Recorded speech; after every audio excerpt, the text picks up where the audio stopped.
this is the task full pixel perfect pattern extraction. This is very similar to the pixel perfect pattern extraction you might have done. Although we are adding some image search at the beginning instead of giving you the image right away. So yeah, when you start a task, you're assigning a category. There's like three category: furniture, clothing, and wallpaper. So I got furniture. First step is to find an image. So let's search for flower pattern sheet maybe. Then we'll open Google image. You'll see it's all high resolution image. So let's try to find a question. So yeah, I can use this one. Ideally, you try to have one that has more than 1 million pixel. You copy the image address, then you go back, you paste the URL here.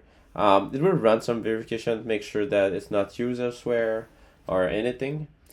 So now you're at the second step. Second step is you need to extract the pattern and then generate an object without the pattern on it. So to extract the pattern, you need to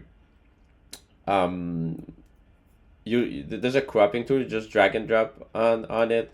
This one has kind of a weird pattern, so I'm selecting it all. But if you have like a smaller checker pattern, for example, you could just select part of it and then really have just a section of the repetitive pattern.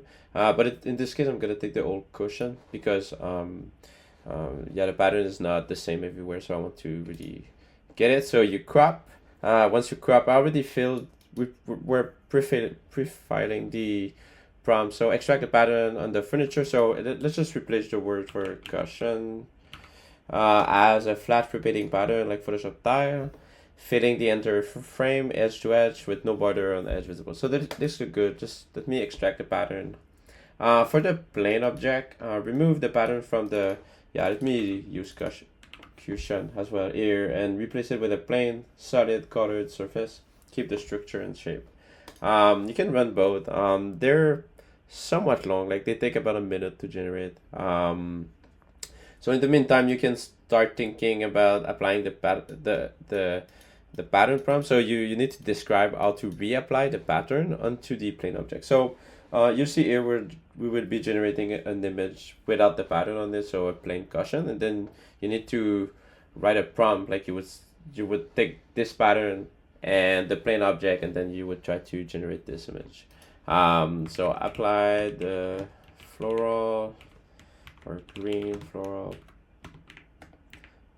pattern onto the cushion. So yeah, we have our first. You need to verify it looks good. It looks matching. Let's wait for the plane object. But yeah, if it's not good, you need to recrop. So you can always like redraw on it and then start cropping again. And then as you can see, it takes quite a long time. So yeah, the cushion look good. The pattern as well. So yeah, let's just continue. So this is the same thing as you have probably seen in the pixel perfect pattern extraction. So you've got a bunch of tool here. I'm going over quickly. So yeah, you've got the magic selector, which basically you write something here and then search for it and it will auto select that here. You've got the smart expand, so you select a color and the further away you drag, it's gonna select more and more until it select everything.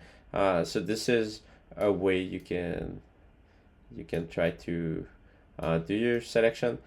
I feel it's not that great for a first selection. You should start with magic selector first, and then fix it because you'll see on the edges it's not covered. It's very important that the whole object is fully masked. It's better to go over the object than leaving some edges.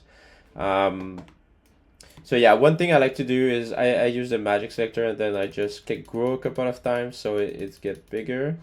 So yeah, it looks good. You can also use the edge nudge to just slightly fix it. You go over low. So here there's a bit of a issue. So I'm gonna use the smart expand. It works quite well for like things where there's like a plant in the way or something like that. You can also always correct your thing with the brush tool. So you'll see when there's a plant nearby, it's sometimes causing a bit of an issue. So yeah, this looks good. Maybe here, just trying to be perfect. So yeah, I think we're good. The object is fully masked. Forgot about one feature. So you can always swap between the two views. So sometimes since we generated the image, it's not perfectly aligned. Generally it is, but you do need to verify both. When you start the verification process, we will go over these as well. So the first step is the object fully removed from the view? So you shouldn't see any edges of the object. So this looks fine. We do see the shadow, but the shadow is fine. We're not seeing any edges. You need to do it for the 2 version of the image. So we're asking for it again. So this one is also fine.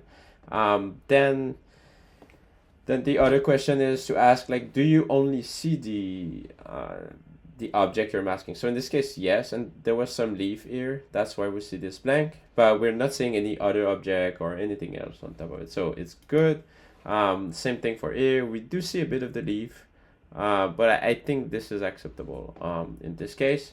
So in this case, it's acceptable to see some of the edges because we mask over the image, but in the previous one, it's really, you really need to not see any part of it.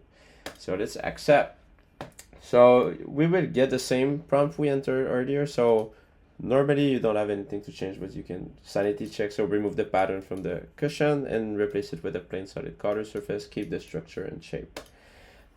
So when clicking variant, we're gonna propose a few options. So your job would be to verify them and then pick the best one.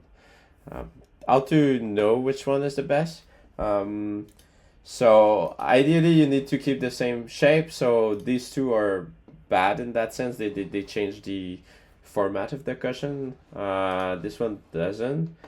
To verify, you can hold here and click, and it's gonna quickly swap between the two. So you can verify if it's working great. I can also verify your mask one last time. So yeah, I'm gonna go with the first one. I think the 2 others are bad in this case. So let's submit. And then we can jump into the next one. Thanks.